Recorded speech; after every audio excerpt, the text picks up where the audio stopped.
अस्सलामुअलैकुम दोस्तों, गांव का टूर शुरू करते हैं। यहाँ हर गाली के अपने राज हैं।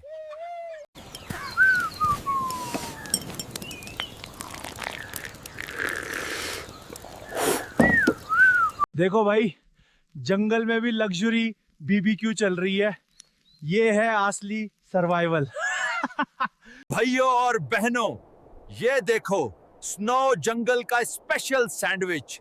3 दिन लगे इसे बनाने में। आज का व्लॉग जंगल स्क्वाड के साथ।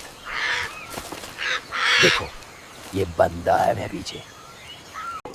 जंगल का मसाला रेडी है। आज के एपिसोड में बना रहा हूं वाइल्ड। जंगल जिम में कोई शॉर्टकट नहीं होता। हर रोज का वर्कआउट फुल पावर के साथ। भाई पूछा गया है, जंगल में वाईफाई कहाँ मिलता है? जवाब है, जब बंदर हॉटस्पॉट खोलता है।